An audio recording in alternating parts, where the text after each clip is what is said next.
সম্প্রতি 12টি ব্যাংক দেউলিয়া পর্যায়ে পড়তে পারে এমন গুঞ্জনের মধ্যে গ্রাহকরা বিভ্রান্ত। প্রথমত বলি, বাংলাদেশে নির্ধারিত কোনো ব্যাংক দেউলিয়া ঘোষণা করলে প্রতিটি গ্রাহকের ডিপোজিট, ইন্স্যুরেন্স, ট্রাস্ট ফান্ড থেকে সর্বোচ্চ 1 লাখ টাকা পর্যন্ত ক্ষতিপূরণ পাওয়ার বিধান আছে। অর্থাৎ আপনার ওই ব্যাংকে যদি টাকা জমা ব্যালেন্স 1 লাখ টাকার কম বা সমান হয় এবং শর্ত পূরণ করে থাকে, তাহলে সেই পরিমাণ ফেরত পাওয়ারই সম্ভাবনা বেশি। 1 লাখ টাকার উপরে থাকা সুদ, মূলধন বা অতিরিক্ত আমানত ফেরত পাওয়া কঠিন হতে পারে এবং অনেক সময় লাগে। দেউলিয়া ব্যাংকের দায়-দায়িত্ব মেটানোর প্রক্রিয়া সাধারণত ক্রমান্বয়ে চলে।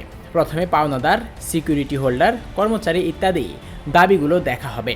এরপর যা অবশিষ্ট থাকবে তা অনুপাত ভিত্তিকভাবে বিতরণ হতে পারে।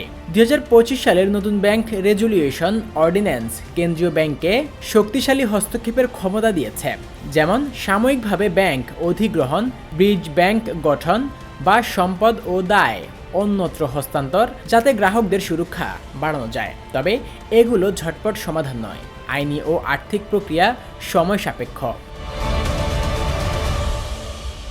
আরেকটি বড় সংকেত এনবিএফআই, যা নন ব্যাংক আর্থিক প্রতিষ্ঠানের গ্রাহকেরা সাধারণত ডিআইটিএফ এর আওতায় পড়েন না, তাই তাদের ক্ষেত্রে আলাদা ঝুঁকি থাকতে পারে।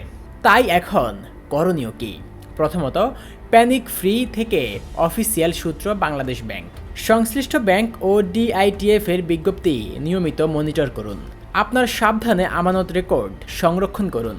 যদি সম্ভব হয়, ক্ষুদ্র অমায়িক উপায়ে নিরাপদ ও অনুমোদিত ব্যাংকে অল্প অল্প করে তহবিল হস্তান্তর বা সঞ্চয়ের বৈচিত্র্য করুন, কিন্তু কোনো সিদ্ধান্ত নেওয়ার আগে ব্যাংক অফিসিয়ালদের পরামর্শ নিন। তৃতীয়ত, সন্দেহজনক গুজব ছড়ালে অনআর্কাইভড সোর্সের ভিত্তিতে দ্রুত বিক্রয় বা উত্তোলন করলে ক্ষতি হতে পারে। শুধুমাত্র অফিসিয়াল নোটিশ দেখে সিদ্ধান্ত নিন।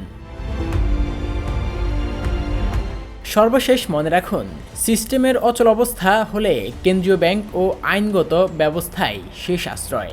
যাদের আমানত 1 লাখ টাকার বেশি, তারা আইনগত ও আর্থিক উপায়ে ক্ষতিপূরণ পাওয়ার জন্য ধৈর্য ধরে প্রতিক্রিয়ায় অংশ নিতে হবে।